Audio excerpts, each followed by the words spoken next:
आज के लीला का शीर्षक है वेणी रचना। प्रातःकाल का सुहावना समय, सुहावनी धूप, सुहावने फूलों की सुहावनी सुगंध। ऐसे सुहावने वातावरण में श्री प्रिया जी के मन को लुभा लिया और वे स्नानोपरांत आ बैठी फुलवारी में।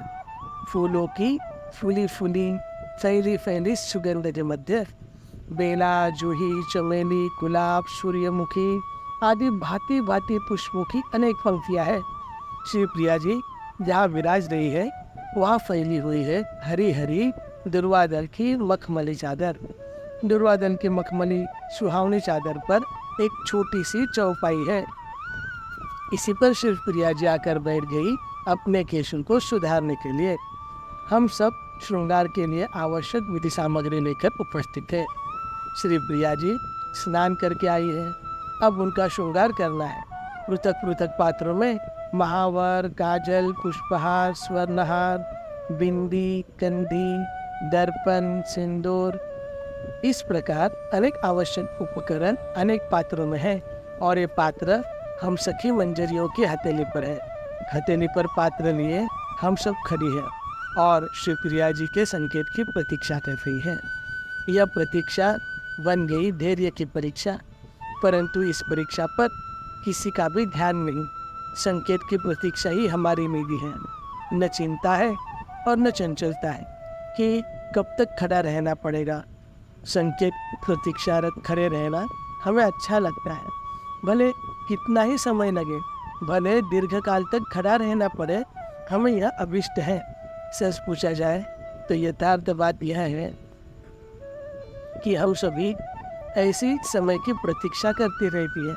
यह ऐसा अवसर है जब श्री प्रिया जी या प्रियतम को सतत निहारते रहने का सौभाग्य मिलता है। श्री प्रिया जी चौपाई पर मौन बैठी है। उनका वह मौन बैठना ही आवाज दे रहा है कि वे अपने प्राणेश्वर प्राणाराध्य श्री प्रियतम के चिंतन में खोई हुई है। स्नान के समय वे उर्मिल मन से श्री ललिता जी से कह रही थी, ललिते, मेरे में मैं नहीं हूँ, बस वे ही वे। राधा का अर्थ है श्याम, मोहन मंत्र। जगते, सोते, उठते, बैठते, खाते, पीते, हर क्षण वे मेरे तन मन में नैनों में समाये रहे। स्नान के समय भावों की जो अनोखी उर्मिलता थी, उन्हीं उर्मिल नहरे पर श्री प्रिया जी अभी लहरा रही है और हम सब खड़ी खड़ी इस भाव तरंगों का दर्शन कर रही है। नहीं, विस्फारित आंखों से निहार रही है। हम सब समीप में खड़े होकर और कुछ दूरी पर खड़े इस छवि को प्रियतम भी निहार रहे हैं। हम सब विभोर ही हो रही है श्री प्रिया जी के भाव दशा को देखकर, और प्रियतम विभोर हो रहे हैं अपनी जीवन सर्वस्वा के अद्भुत रूप लावण्य को देखकर। बड़े देर तक प्रियतम इस अद्भुत रूप सुधा का पान अपलक, अचलक, अविरल और अविचल करते रहे। तभी उनके अंतर में एक भाव तरंगन लहरा उठा कि श्री प्रियतम को तुरंत ध्यान में अनुभूति आ गया कि श्री प्रिया स्नानोपरांत फुलवारी में विराज रही है और ये सखिया मंजरिया उनका श्रृंगार करने के लिए सब उत्सुक है। इस समय चूकना नहीं चाहिए। यही अवसर है जब मैं स्वयं उनके केशों को संवारूं। ऐसी स्फूर्णा होते ही श्री प्रियतम आगे बढ़ाए, अपने प्राणधन को समीप में नहीं सामने देखकर श्री प्रिया जी के नैनों में प्रफुल्लता छा गई।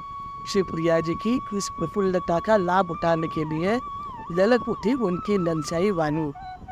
मनोहर भरी वाणी में श्री प्रियतम ने निवेदन किया कि प्रिय, आज तो मैं ही तुम्हारी वेणी रचना करूँगा। श्री प्रिया जी ने निवारण करते हुए कहा, यह सब काम तो इन ललितादि सखियों का है। श्री प्रियतम कह बैठे कि यह तो मैं ही जानता हूँ और प्रतिदिन यही सब करती है, पर आज मुझे यह अवसर मिले। श्री प्रिया जी ने कहा, तुम भला क्या जानो कि वेणी रचना कैसे की जाती है? यह काम तो इन सखियों को ही करने दो। प्रिय, आज मुझे करने दे। जब कर लूँ तब देखना मैंने कैसा किया है, फिर तुलना करके तुम ही निर्णय देना कि कौन अधिक कुशल है। श्री प्रिया जी को तो प्रियतम की हर बात और हर कार्य रुचिकर है।